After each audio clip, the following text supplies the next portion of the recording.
one thing I've noticed, having watched students give tours in the past, is that sometimes it's a little hard to know what to say about the art students. And I've heard some interesting things like, oh, those crazy art students, you can always tell you're in the art building because you see somebody, you know, with pink hair, or, you know, they wear sloppy clothes, or they look really goth, or something like that, okay? And, you know, that is a stereotype, of course, that's out there about art students. But I would encourage you to try to go beyond the sort of stereotypes, to focus on the wonderful strengths of our program. Most of our students, when they graduate, do manage to find a way to make a living in the arts. They're getting a first-class education in the arts. They're being trained in marketing. Many of our students have a minor in business, believe it or not, the professional business minor that Dean Whitehill was talking about. They learn how to market themselves. They learn about social media. They create websites for themselves. And when they graduate, they're able to support themselves, make a living through their talent, whatever it might be. And that's something that we're really proud of.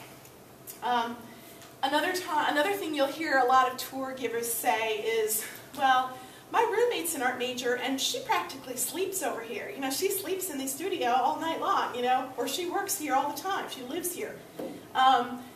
That may be true in some cases. Our spaces are open 24/7, and art students do have a chance to work late into the night if they wish.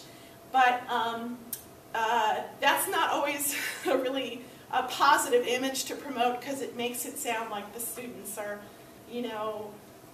not in a secure situation, or they're sleeping on the floor or something like that. It makes it sound really bad, and we certainly don't want to give that impression. Students do have access through key cards to work in their spaces, whether they're rehearsing in Johnson Hall or making art in the studios in McLaurin or Rutledge, rather. But we do try to promote safety and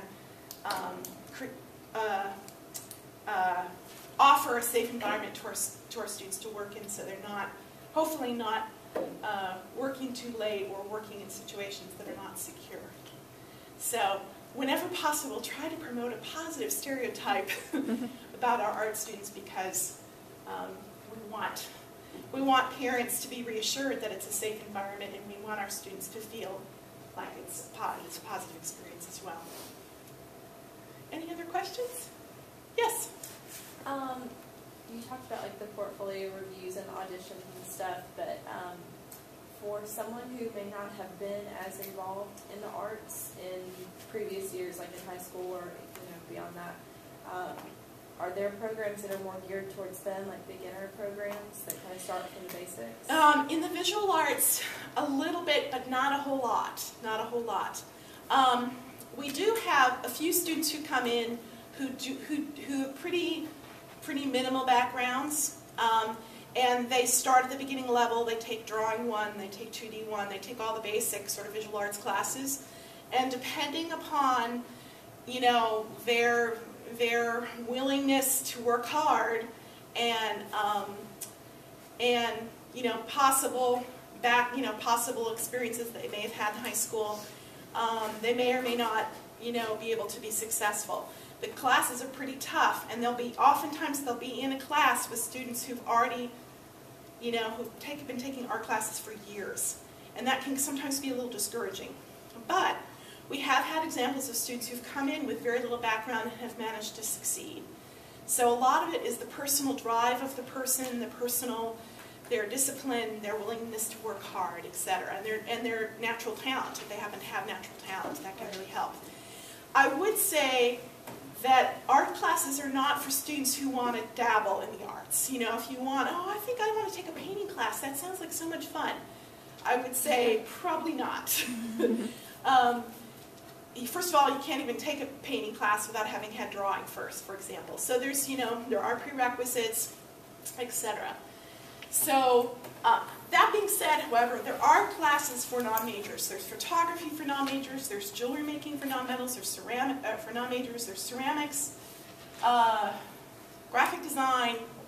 there's at least 5 or 6 classes for non-majors that would be appropriate for a student who doesn't have a background. Right. So there are some things that are available. And you just look in the catalog and see the prerequisites, and you can figure it out that way.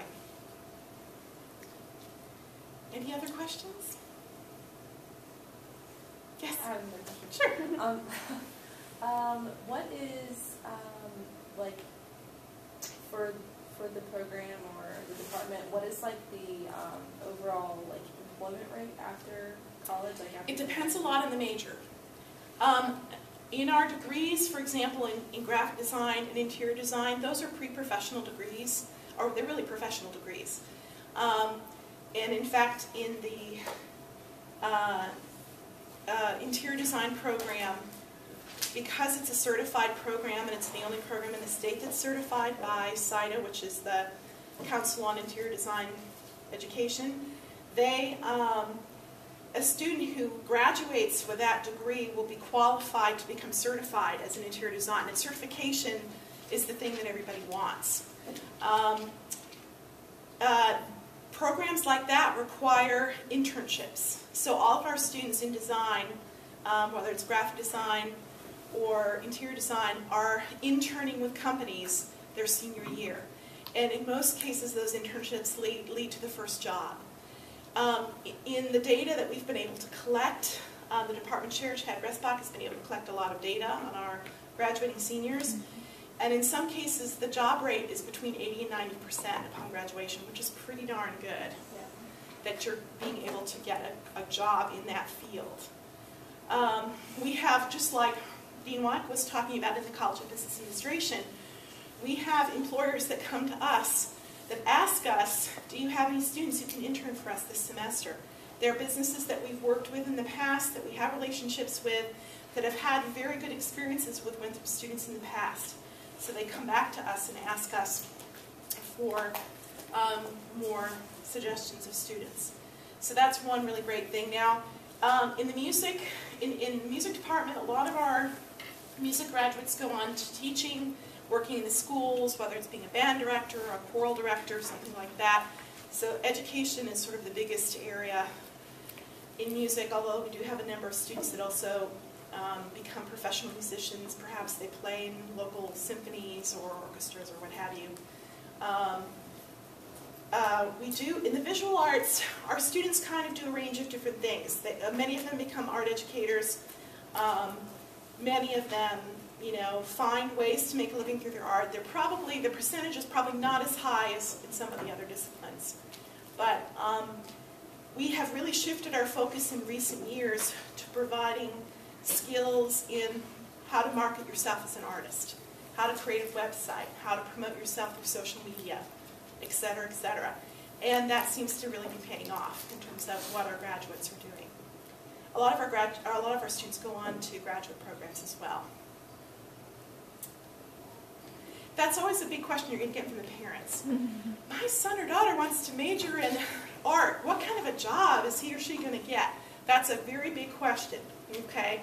And the best way to answer that question, of course, is that at Winthrop, they're getting a degree, a Bachelor of Arts, that includes more than just training in their field, in their discipline. They're also getting a strong background in general education.